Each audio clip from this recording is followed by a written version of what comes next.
샬롬 1984 10번째. 하지만 같은 패배여도 더 나은 패배가 있는 법이야. 그의 말에 그녀는 동의할 수 없다는 듯 어깨를 움찔했다. 그가 그런 식의 이야기를 할 때마다 그녀는 늘 반대했다. 독립된 개인은 결국 패배하고 만다는 자연의 법칙을 받아들이려 하지 않았던 것이다. 그녀는 조만간 사상 경찰이 자기를 붙잡아 처형할 것이라는 생각을 숙명처럼 하고 있었지만, 다른 한편으로는 자신이 선택한 방식대로 살 수 있는 은밀한 세계를 구축하는 것이 웬만큼은 가능하다고 믿고 있었다. 그리고 그 가능성을 높이기 위해서는 행운과 술책과 대담성이 필요하다고 여겼다. 그녀는 이 세상에 행복 같은 것은 있지도 않으며 승리란 먼 훗날 자신들이 죽은 다음에야 있을 수 있는 것이고, 당의 선전포고를 하는 순간부터 자신은 이미 죽은 목숨이라고 생각하는 편이 현명하다는 것을 이해하지 못했다.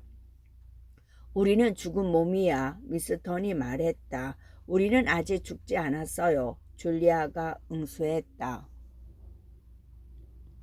육체적으로는 안 죽었지. 6개월, 1년, 어쩌면 5년 후까지는 죽지 않을 거야. 물론 나도 죽음이 두려워. 당신은 젊으니까 나보다 더 죽음을 두려워하겠지.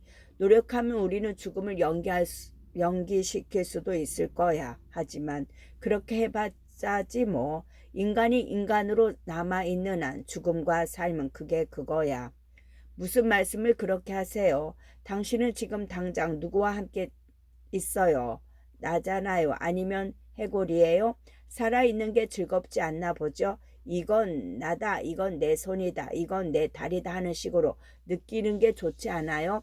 나는 현실 속에 있어요. 확실하고 단단하게 살아있고요. 당신은 살아있다는 게 좋지 않으세요? 그녀는 그에게 말했다. 그래, 나도 살아있다는 게 좋아. 그가 말했다. 그럼 죽음에 대해서는 더 이상 얘기하지 마세요. 그리고 제 말을 잘 들어주세요. 이제부터 다음에 만날 장소를 정해야 해요.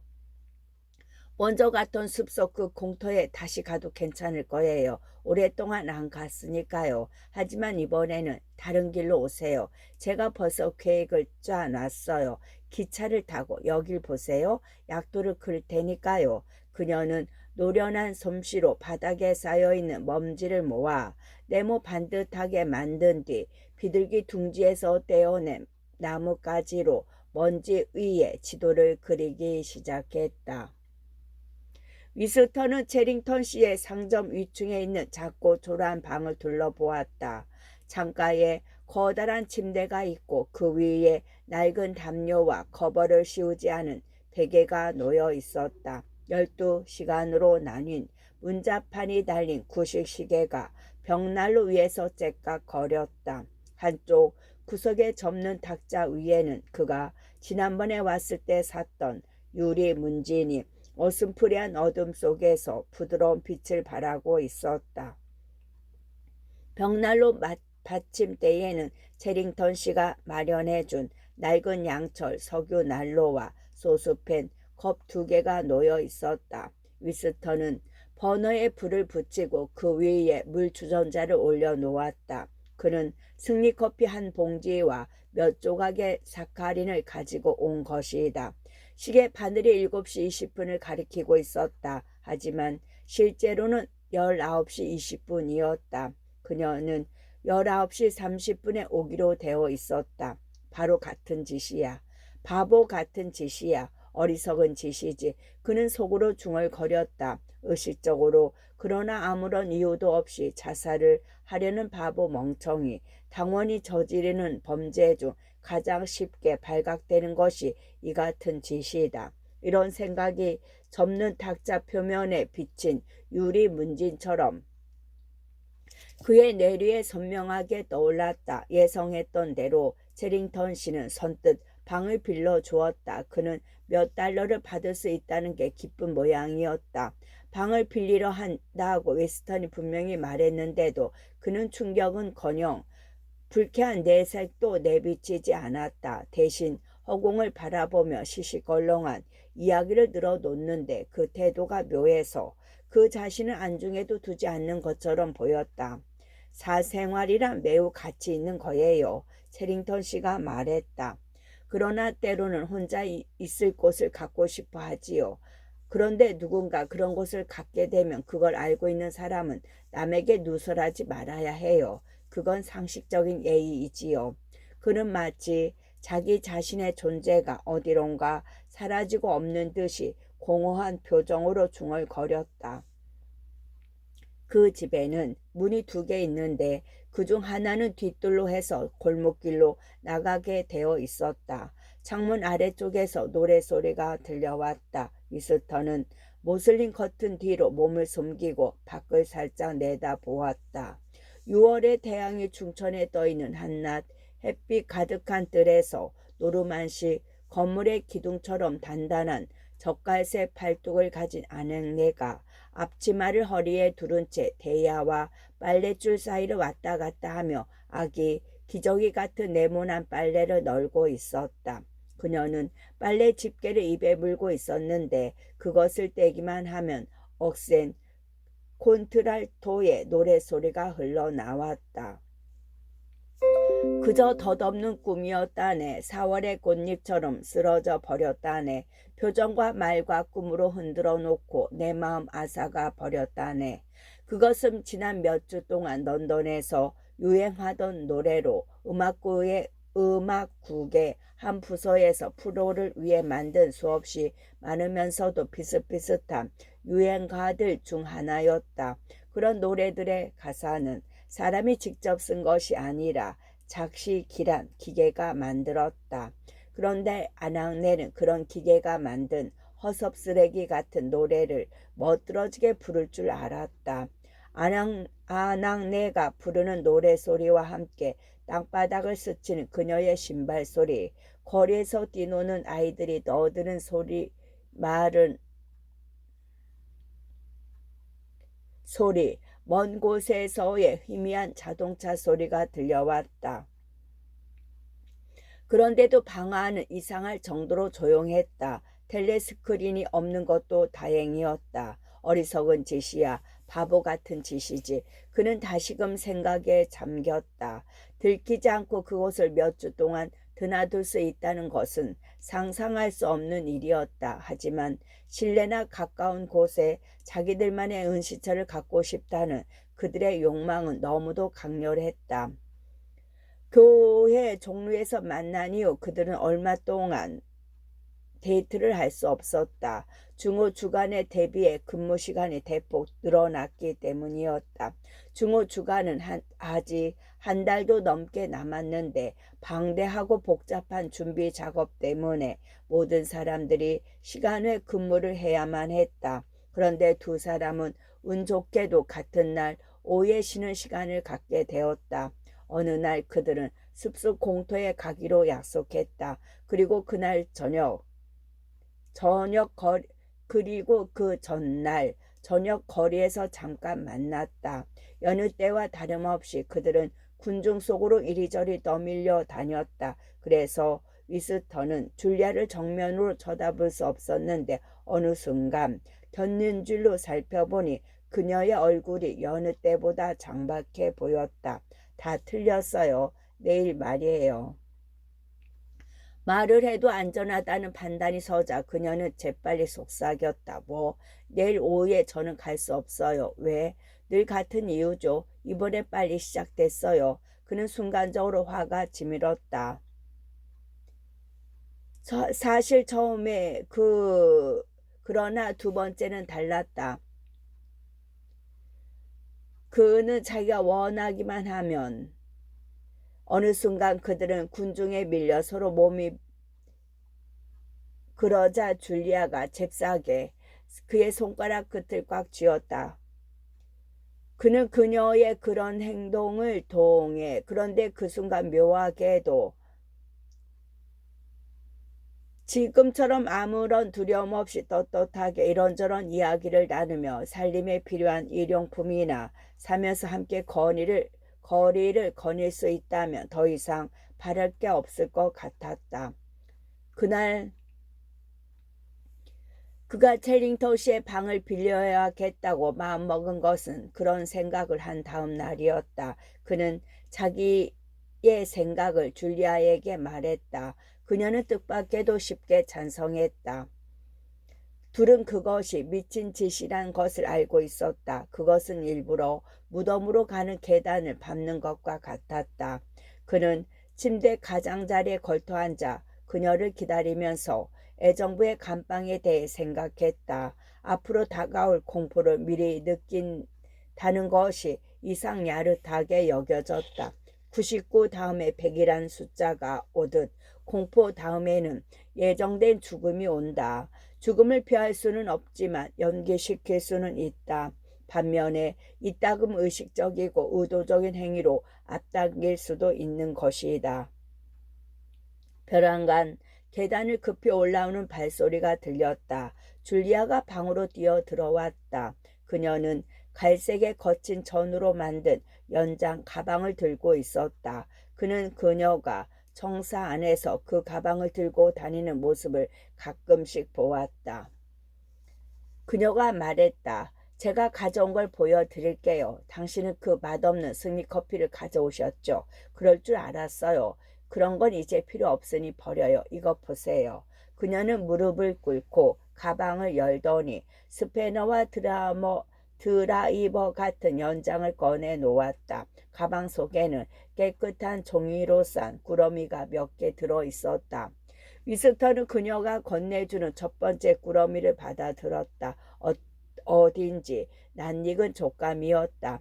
꾸러미 속에 내용물을 묵직한 데다 손으로 만질 때마다 모래처럼 쑥쑥 들어갔다. 이거 설탕 아니야? 위스턴이 물었다.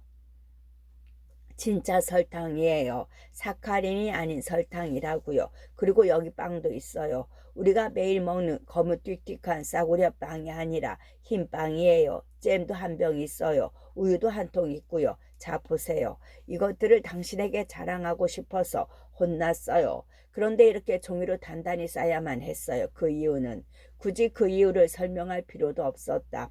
훈훈하고 극한 냄새가 이미 방 안 가득 퍼져 있었다.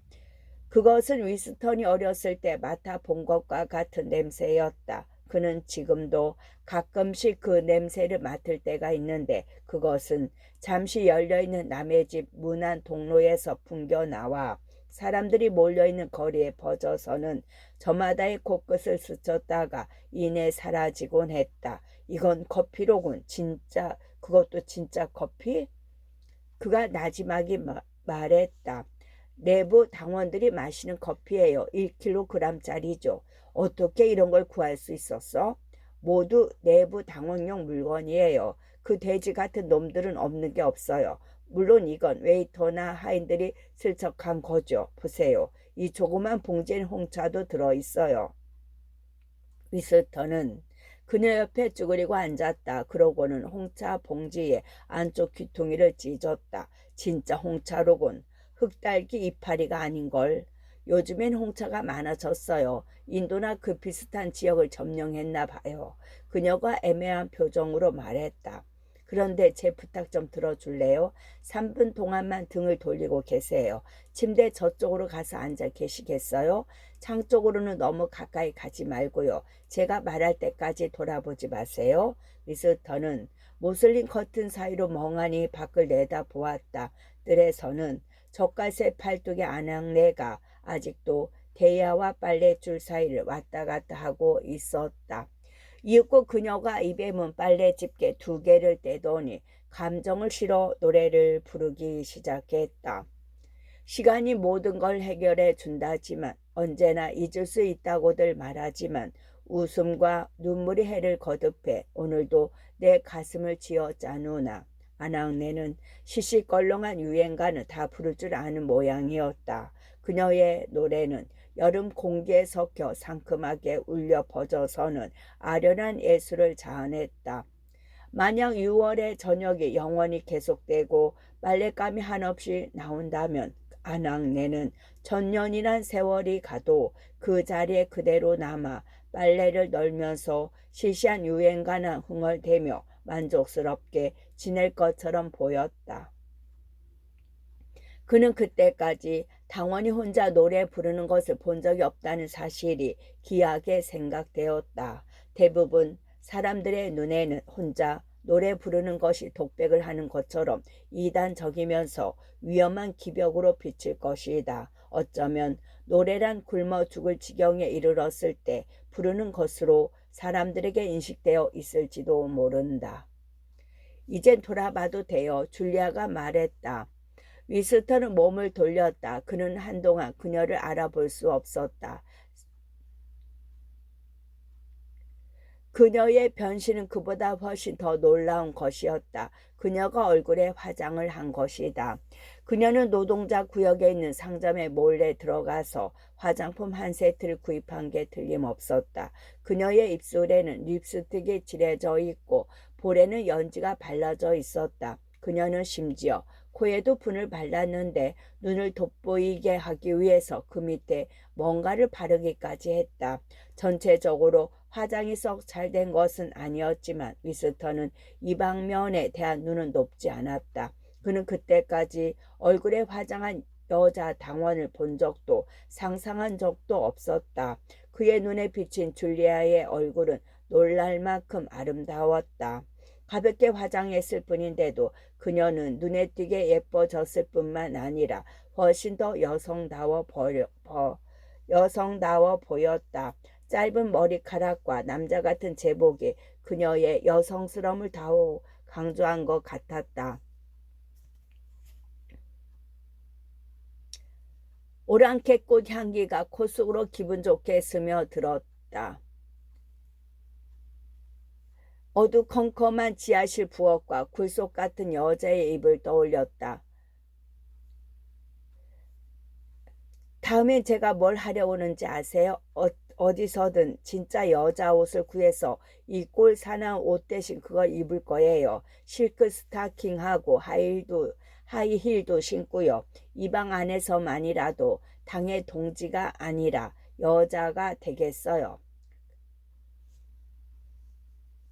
지금까지 그는 정맥류성 궤양 때문에 혈관이 장단지 위로 툭 튀어나오고 발목에 얼룩 같은 반점이 있는 자신의 창피하고 빈약한 육체를 몹시 부끄러워 생각했다. 빈대야 많겠지만 그런 좀 어때요? 줄리아가 말했다. 요즘에는 노동자의 집에서가 아니라 위스턴은 어렸을 때 가끔 더블 밴디에서 잔 적이 있었다. 하지만 줄리아의 경우는 더블 밴디에서 잔 기억이 없었다. 그들은 잠깐 동안 골아떨어졌다. 위스턴이 잠에서 깼을 때 시계 바늘은 거의 9시를 가리키고 있었다.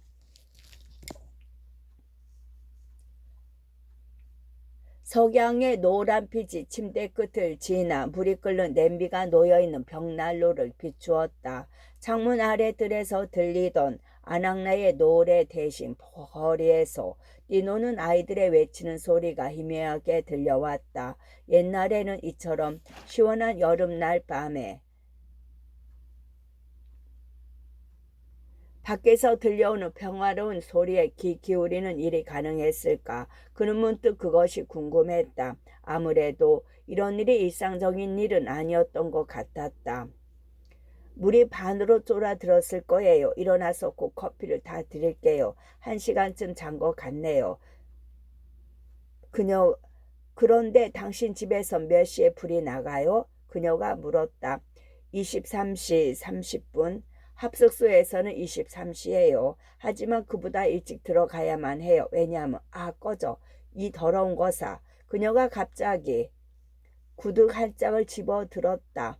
그러고는 지난번 아침 2분 중호 때 골드스타인에게 사전을 던졌던 것처럼 방구석을 향해 그것을 힘껏 던졌다. 왜 그래? 그가 놀라서 물었다.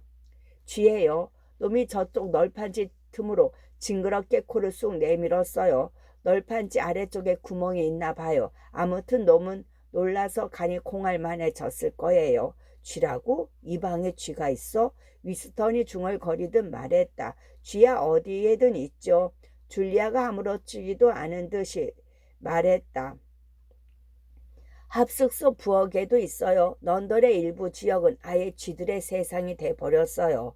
쥐들이 어린애들을 문다는 거 알고 계세요? 정말 문대요. 그런 지역에서는 엄마들이 단 2분도 어린애를 혼자 놔둘 수 없대요.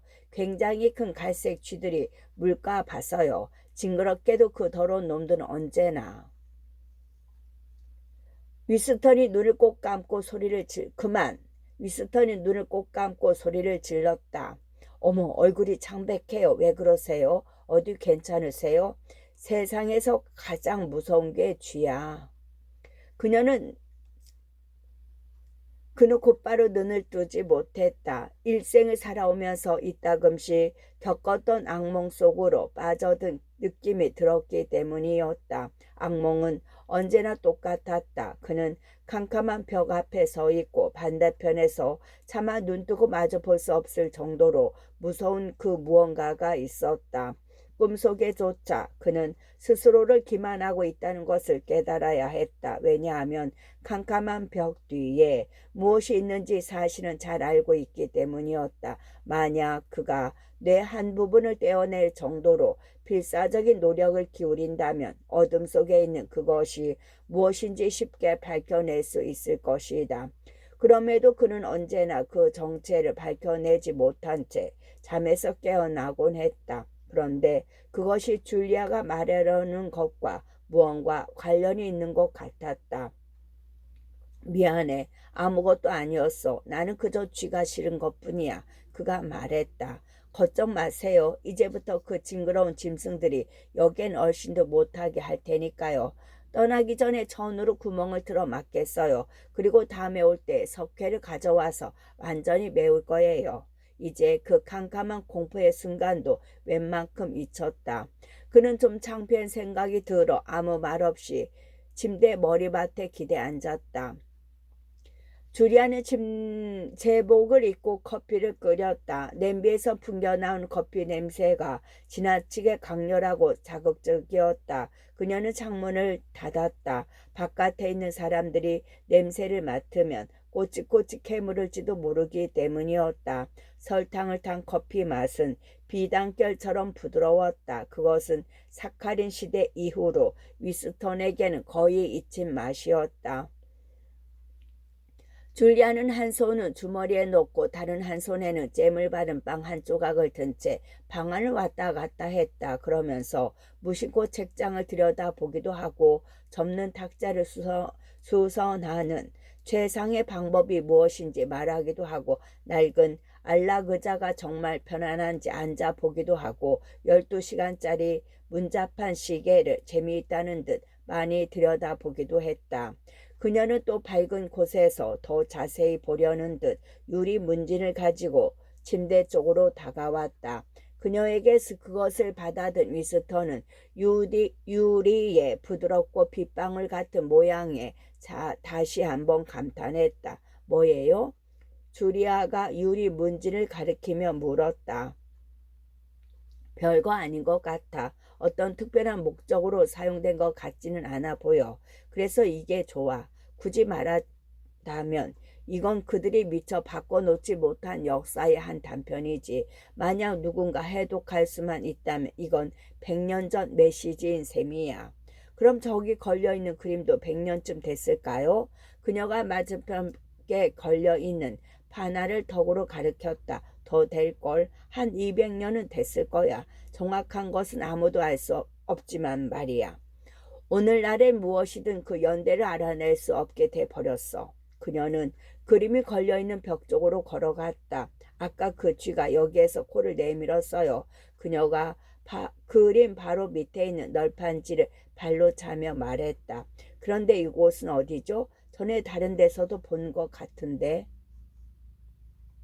교회야. 교회로 사용했던 건물이지. 그 건물에 성 클레멘트 대인이란 이름이 붙어 있어. 체링턴 씨가 그에게 가르쳐준 노래 한 구절이 그의 뇌리에 떠올랐다. 그는 향수에 젖은 목소리로 노래를 불렀다. 오렌지와 레몬, 성클레멘트의 종이 말하네. 그런데 놀랍게도 줄리아가 그 뒤를 이어서 노래했다. 그대는 내게 산파딩의 빚을 졌지. 성 마틴의 종이 말하네. 그대는 언제 빚을 갚으려나. 올드 메알리의 종이 말하네. 그 다음은 어떻게 되는지 모르겠어요. 하지만 끝부분은 기억하고 있어요. 그대 침실을 밝힐 촛불이 오네. 그대 목을 댕공 차를 도끼가 오네. 마치 반쪽짜리 두 개의 암호문 같았다. 그러나 올드 베일리의 종 다음에 또 한 줄의 가사가 더 있을 것이다. 어쩌면 체링턴 씨는 기억해낼 수 있을지도 모른다. 그걸 누가 가르쳐 줬지? 그가 물었다. 할아버지요. 할아버지는 제가 어렸을 때 늘 이 노래를 불러주시곤 했어요. 그런데 제가 8살 때 증발됐어요. 그러니까 사라져 버린 거죠. 그녀는 그렇게 말하고 엉뚱한 말을 덧붙였다.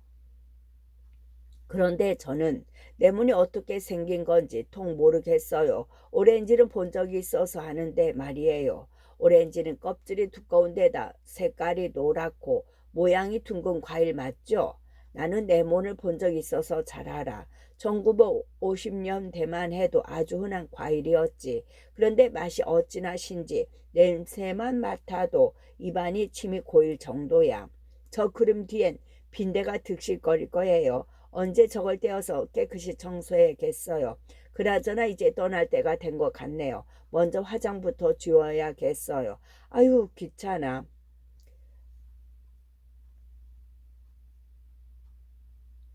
위스터는 몇 분 더 있었다. 방 안이 점점 어두워지기 시작했다. 그는 밝은 쪽으로 돌아 누워 유리 문진을 들여다보았다. 산호조각보다는 유리 자체의 내부가 보면 볼수록 신비했다. 그것은 한없이 깊으면서도 공기처럼 투명했다. 유리 표면은 마치 그 안에 완벽한 대기권을 지닌 채 작은 세계를 둘러싼 하늘의 궁룡 같았다. 그는 유리의 내부로 들어갈 수 있을 것 같은 생각이 들었다. 아니 이미 마호가니 침대, 접는 탁자, 벽시계, 판화, 심지어 유리 문진 그 자체까지 모두 함께 그 안에 들어가 있는 듯한 기분이었다. 그리하여 유리 문진은 그가 들어가 있는 방이고 산호는 그 결정체 안에 영원히 고정된 줄리아와 그 자신의 생명인 양 느껴졌다. 사임이 사라졌다. 어느 날 아침 그는 직장에 나오지 않았다. 그의 결근을 놓고 몇몇 분별 없는 사람들이 이러쿵저러쿵 떠들어댔다. 하지만 그 다음 날에는 아무도 그에 관한 이야기를 하지 않았다. 사흘째 되는 날 위스터는 게시판을 보기 위해 기록국의 현관으로 들어갔다. 게시물 중에는 사임이 소속되어 있던 체스 위원회의 명단도 있었다. 그것은 전에 붙어있던 것과 똑같아 보였다. 다만 한 사람의 이름이 빠져 있었다. 그것으로 충분히 짐작이 갔다. 사임은 존재하지 않게 된 것이다. 그는 과거에는 존재한 적이 없는 인물이다. 찌는 듯한 무더운 날씨였다. 미군 같은 청사에 창 없는 방은 냉방 장치로 정상적인 온도를 유지할 수 있지만 바깥 거리는 발바닥을 태울 것처럼 뜨거웠다. 게다가 러시아워 때의 지하철에서는 지독한 악취마저 풍겼다. 중호 주간을 위한 준비가 한창 바쁘기 때문에 모든 부처의 직원들이 시간외 작업을 했다. 행진, 회합, 군대 사열, 강연, 밀랍 인형 전시회, 영화 상영, 텔레스크린 프로그램 제작 등 모든 것이 자질 없이 기획되어야 했다. 식장도 만들어야 하고 초상화도 내걸어야 하고 슬로건도 지어야 하고 노래도 작곡해야 하고 유언비어도 버티려야 하고 사진도 위조해야 했다.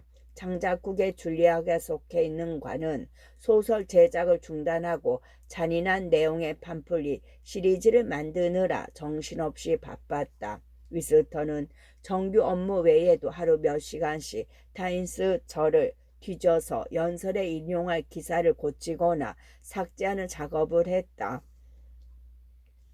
소란스러운 노동자들이 거리로 몰려 나오는 늦은 밤이면 도시 전체가 이상한 열기에 휩싸였다. 그럴 때면 로켓 폭탄은 평소보다 더 자주 터졌고 이따금씩 멀리 떨어진 곳에서 굉장한 폭음이 들리곤 했다.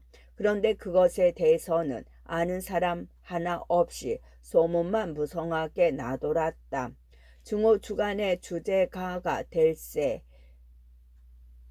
중호 주간의 주제가가 될 새 노래가 벌써 작곡되어 텔레스크린을 통해서 끊임없이 흘러나오고 있었다. 그것은 엄밀히 말해서 음악이라기보다는 아무렇게나 두드려대는 북소리이거나 짐승이 마구 짖어대는 것 같은 야만적인 리듬이었다. 행군하는 발소리에 맞춰 수백 명이 합창하는 소리도 야만적이기는 마찬가지였다. 노동자들은 그 노래에 반한 나머지 한밤중에 거리에서 유행하고 있는 그것은 덧없는 꿈이었을 뿐이라는 노래와 번갈아 가며 불러댄다. 파슨스의 자식들도 밤낮으로 빛과 화장지 뭉치로 장단을 맞추며 지겹도록 그 노래를 불렀다. 저녁만 되면 위스턴은 정신없이 바빴다. 파슨스가 조직한 봉사대는 중후 주간을 위해 거리를 단장하느라 여념이 없었다. 그들은 깃발을 제작하고 포스터를 그리고 지붕에 국기 개양대를 설치하는 일뿐만 아니라 거리를 가로지르는 현수막을 달기 위해 줄을 매는 위험한 일까지 마다하지 않았다. 파슨스는 400m짜리 경축 깃발을 내건대는 승리 맨션 한 곳뿐이라고 자랑스레 떠들었다. 성격 탓이기도 하지만 그는 일을 좋아하는 데다 종달새처럼 명랑했다. 더운 날씨와 힘든 작업이라는 핑계로 반바지와 앞이 트인 셔츠 차림으로 저녁마다 나타나는 그는 동해 번쩍 서해 번쩍 하면서 밀치고 당기고 톱질하고 망치질하고 뜯어 맞추는 등 시큼한 땀 냄새를 풍기며 분주히 움직였다. 그리고 그런 가운데서도 즐거운 마음으로 사람들을 웃기고 격려했다. 순식간에 런던 전역에 걸쳐 새 포스터가 나붙었다. 포스터에는 키가 3, 4미터나 되는 유라시아 군인이 무표정한 몽고인의 얼굴을 한 채 커다란 군화를 신고 허리춤에 기관총을 매달고 전진해 오는 그림이 아무런 설명도 없이 그려져 있었다.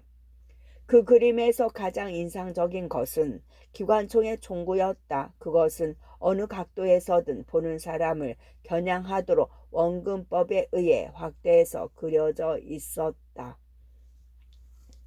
그 포스터는 벽이라는 벽에 빈자리마다 나붙여 있어서 빅브라더의 주상화보다 그 수가 더 많아 보였다. 일반적으로 노동자들은 전쟁에 무관심한 계층인데도 분위기가 그쯤 되자 광적인 애국심에 젖어들었다. 그리고 거기에 발맞추기라도 하듯 로켓 폭탄이 여느 때보다 더 많은 사람들을 희생시켰다. 폭탄 하나가 사람들로 10,000원을 잃은 스테프니의 한 극장에 떨어져 수백 명을 폐허 속에 묻혀버렸다. 희생자들의 장례식에는 그들의 이웃들이 대거 참석했는데 이들의 장례 행렬은 몇 시간 뒤 규탄 대회로 비화되었다. 또 다른 폭탄은 아이들이 뛰노는 운동장에 떨어져 수십 명의 어린 목숨을 앗아갔다. 그로 인해 분노에 찬 격렬한 시위가 연이어 일어났다.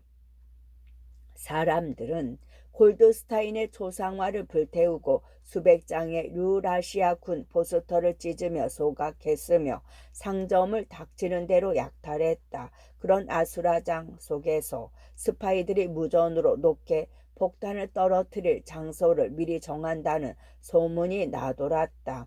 그런가 하면 외국인 혈통으로 의심받던 한 노부부의 집을 누군가가 불지른 바람에 그들이 질식사했다는 소리도 들렸다.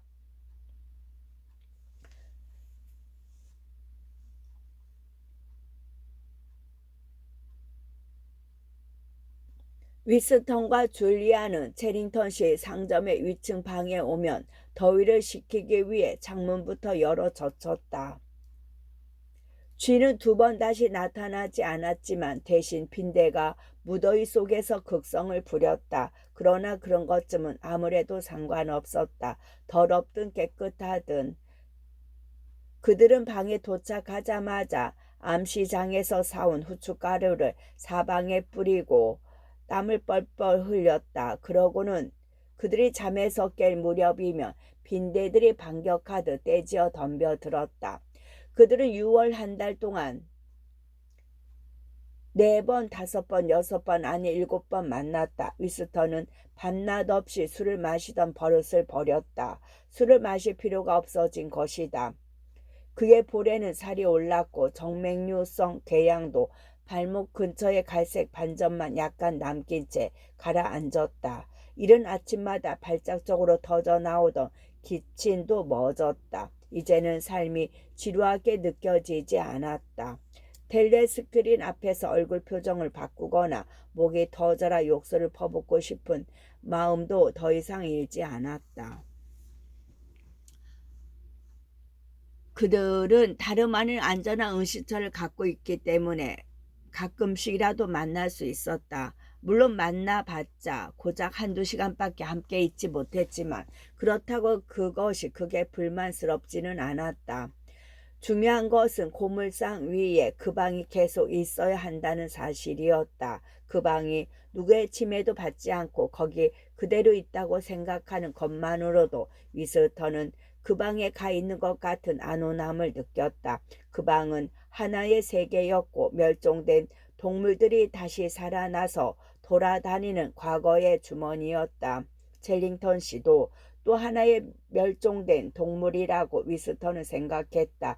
그는 늘 위층으로 올라가는 길에 잠시 멈춰서서 첼링턴 씨와 이야기를 나누곤 했다. 그 노인은 종일 밖에 나가지 않는 것 같았다. 그렇다고 달리 찾아오는 손님이 있는 것 같지도 않았다. 노인은 작고 어둡침침한 상점과 비좁은 부엌 사이를 왔다 갔다 하는 유령 같은 사람이었다. 그가 손수 음식을 준비하는 그 부엌에는 커다란 나팔이 달린 믿을 수 없을 만큼 오래된 구실 축음기가 있었다.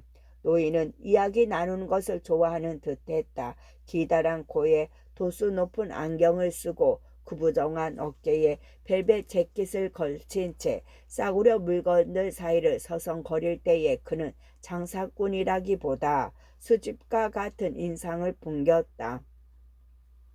그 상점의 물건들이란 사기로 만든 병마개, 부서진 담뱃갑 뚜껑, 오래전에 죽은 어린아이의 머리카락이 담긴 합금 상자 등이었다.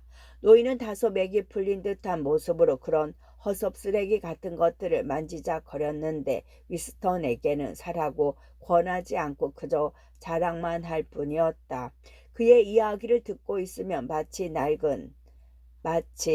낡아 빠진 축음기 소리를 듣는 것 같았다. 노인은 기억을 더듬어 잊힌 노래의 몇 구절을 더 끄집어냈다. 그 노래에는 24마리의 개똥지 바퀴, 뿌리 흰 암소, 불쌍하게 죽은 울새 수컷 등이 등장했다. 당신이 좋아했으면 좋겠군요. 노인은 새로운 노래 구절이 생각날 때마다 애원하듯 미소를 지으며 그렇게 말하곤 했다. 그러나 그는 어떤 노래든 몇 구절 밖에는 기억해내지 못했다. 위스턴과 줄리아는 이 같은 생각은 그들의 머릿속에서 잠시도 떠나지 않았다. 지금의 이런 상태가 오래 계속되지 못하리라는 것을 알고 있었다.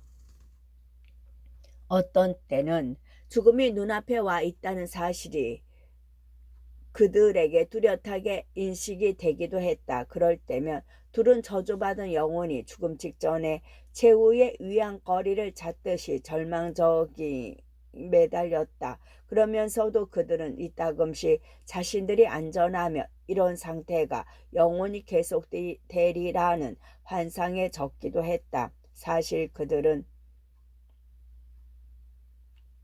이 방 안에 있는 한 자기들에게는 그 어떤 재난도 닥치지 않을 것이라고 믿었다. 이곳까지 오는 데는 어려움과 위험이 따랐지만 일단 들어오기만 하면 성역에 와 있는 것 같았다. 그것은 마치 위스턴이 문진의 한가운데를 들여다보며 그 유리의 세계 속으로 들어가기만 하면 시간이 멈출 수 있으리라고 느끼는 것과 같았다. 그들은 가끔씩 둘이서 도망칠 궁리도 해보았다. 행운이 영원히 계속된다면 나머지 생에도 지금처럼 살아갈 수 있을 것이다. 혹은 캐서린이 죽으면 둘이 묘안을 짜내어 성공적으로 결혼할 수도 있으리라. 모든 게 불가능하면 동반 자살을 꾀할 수도 있다. 아니, 그러기 전에 둘이 감쪽같이 사라져 다른 사람이 못 알아보도록 신분을 바꾸고 노동자들의 말투까지 배워 공장에 취직한 다음 뒷골목에서 숨어 살 수도 있을 것이다. 하지만 그 어떤 것도 실현 불가능한 일이다. 그들은 그 점을 잘 알고 있었다. 현실적으로 도피할 방법은 없었다. 실행 가능한 단 한 가지 방법인 자살마저 결코 쉬운 일은 아닐 터였다. 공기가 있는 한 허파가 계속 움직여서 숨을 쉬게 되는 것처럼 하루하루 미래가 없는 현실에 매달려 사는 것이 어찌할 수 없는 본능인 것 같았다. 때때로 그들은 당에 대항하는 반란에 적극적으로 가담하자는 이야기도 나누었지만 그 첫발을 어떻게 떼어야 할지 알 수가 없었다. 전설적인 형제단이 실제로 존재한다 하더라도 거기에 가입하는 길을 찾는 건 여전히 어려운 문제였다. 위스턴은 자신과 오브라이언 사이에 있었던, 아니 있는 것처럼 여겨졌던 묘한 친밀감에 대해서 그녀에게 이야기했다. 그런 다음 오브라이언한테 가서 솔직하게 당신은 당의 적임을 밝히고 그의 도움을 청하고 싶은 충동을 가끔씩 느낀다고 덧붙였다. 이상하게도 그녀는 그것을 불가능하거나 경솔한 짓으로 보지 않았다. 그녀에게는 얼굴로 사람을 판단하는 버릇이 있었는데 그래서인지 위스턴이 단 한 번 눈이 비추진 것으로 오브라이언을 신뢰할 만한 사람이라고 믿는 것을 당연하게 받아들이는 것 같았다. 게다가 그녀는 거의 모든 사람들이 암암리에 당을 중화하는 만큼 신변이 안전하다고 판단되면 너도 나도 당의 규칙을 깨뜨릴 것이라고 생각하고 있었다. 그러나 그녀는 보다 더 광범위하고 조직적인 반대 세력이 존재한다거나 앞으로 존재할 가능성을 도무지 믿으려고 하지 않았다.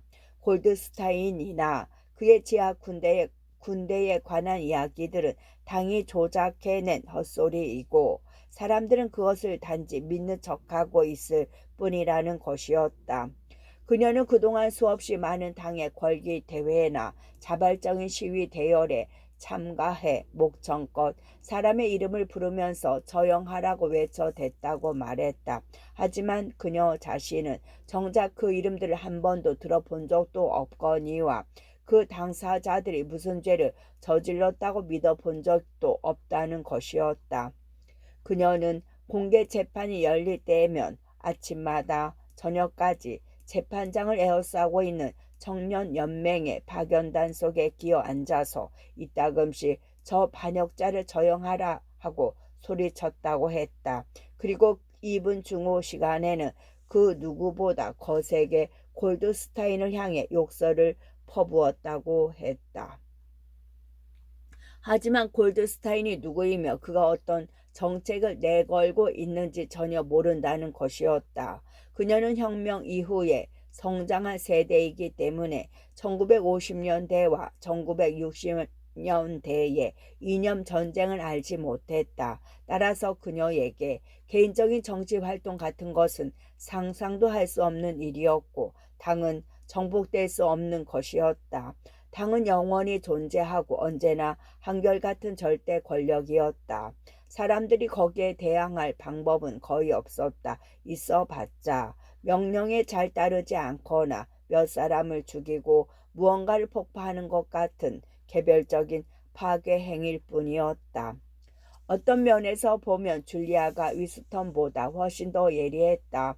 그러고 그런 만큼 위스턴에 대해 당의 선전에 쉽게 넘어가지 않는 편이었다. 언젠가 그가 우연히 루라시아와의 전쟁에 관해서 이야기했을 때였다. 그녀는 자기가 보기에 전쟁은 일어나지 않았다고 잘라 말해 그를 놀라게 했다. 매일같이 런던에 떨어지는 로켓 포탄도 오세아니아 정부가 국민에게 공포 분위기를 조성하기 위해 발사하는 것이라고 했다. 그는 한 번도 그런 생각을 해본 적이 없었다. 그녀가 2분 중호 시간에 터지는 웃음을 참느라 무진 애를 썼고 있다는 말을 했을 때 그는 일종의 부러움마저 느꼈다.